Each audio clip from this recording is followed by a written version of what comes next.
She thought she had found the man who swept her off her feet, the one who understood her soul. But behind the charming smile and the perfect dates, a predator was waiting, a master of manipulation, a narcissist. And by the time she realized the trap, she was already inside. Here is her story. It started like a fairy tale. The love bombing phase is the most dangerous part of any relationship with a narcissist. They don't just show you affection, they drown you in it. Text messages every hour, grand gestures, flowers at work, a surprise weekend getaway. He told her she was the most incredible woman he had ever met, that no one had ever made him feel this way. She felt special, chosen. She thought it was passion, but it was a strategy. He was building a pedestal for her, just so he could knock her off later. She ignored the tiny red flags, the way he talked badly about his ex, the way he needed constant admiration. She told herself he was just sensitive. Deep down, she knew something felt off, but the praise was too addictive. The first gaslighting incident was subtle, almost invisible. They were talking about a trip he had mentioned. She was excited. He looked at her with a blank face. He said he never said that. She must have imagined it. She felt a flicker of confusion, but she dismissed it. Maybe she misheard. Then it happened again. He told a story about her to friends. It was wrong. Completely wrong. She corrected him gently. He laughed. He said that was not how it happened. He said she had a terrible memory. She started to doubt herself. She went home and replayed the conversation in her head. Was she wrong? Was she going crazy? This is the core of gaslighting. It is a systematic attempt to make you question your own sanity. The word comes from a 1938 play called Gaslight. In it, a husband dims the gas lights in the house. When his wife notices, he denies that the lights changed. He tells her she is imagining things. The goal is to destabilize her, to make her dependent on him for reality. That is exactly what he was doing to her. The escalation was slow and devastating. He started isolating her from her friends. He told her they were a bad influence. He said they were jealous of the relationship. She stopped calling them. He criticized her family. He said they didn't respect him. She defended him. She pulled away from them. He controlled her schedule. He needed to know where she was at all times. If she was late by 5 minutes, he demanded an explanation. He accused her of lying. He accused her of seeing other people. She spent hours trying to prove her innocence. She showed him her phone. She showed him her location history. Nothing was enough.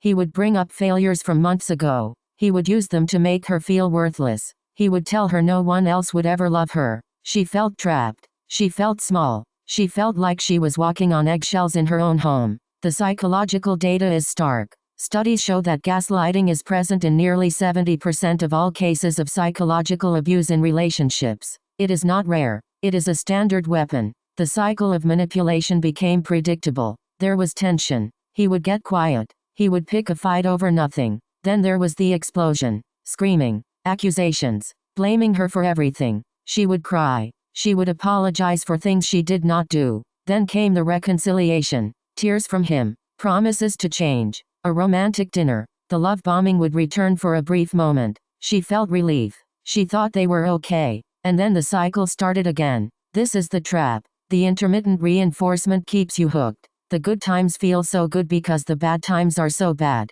She started walking on eggshells. She stopped trusting her own judgment. She believed his version of reality. She was a ghost in her own life. The turning point came late one night. She was exhausted. She was lying in bed. He was asleep beside her. She had a flash of clarity. She remembered a moment from the beginning. She remembered him saying something cruel. She remembered he had denied it. But this time, she did not blame herself. She believed her own memory. She thought about his words. The way he twisted everything. The way he never apologized. The way he made her feel crazy. She cried silently. But these were different tears. They were tears of recognition. She realized she was not the problem. She realized she was in a relationship with a narcissist. She realized she had been systematically broken down for years. The escape was not dramatic. There was no movie moment. She made a plan in secret. She opened a bank account. She found an apartment. She packed a bag while he was at work. She left a note. It said 3 words. I am leaving. She blocked his number. She blocked his email. She told her family the truth. They embraced her. The first week was terrifying. She expected him to show up. She expected him to call from a different number. She expected him to crawl back. He did not. He never reached out. He had moved on. She was just a supply, a source of narcissistic attention. When the supply ran out, he found a new one. That was the most painful truth of all. She was not special to him. She was a tool. Looking back, she can see the patterns with perfect clarity. The love bombing was a trap. The gaslighting was a cage. The isolation was a prison. And the cycle of abuse was the sentence. She lost years to him, but she found herself. She learned to trust her own instincts again. She learned that real love does not require you to question your reality. Real love makes you feel safe. So if you hear a voice in your head that sounds like your partner, the voice that tells you that you are crazy, the voice that tells you that you are wrong, the voice that tells you that you imagined it, listen carefully. That voice is not yours. That voice is the enemy. And the moment you recognize it, you have already taken the first step out of the trap.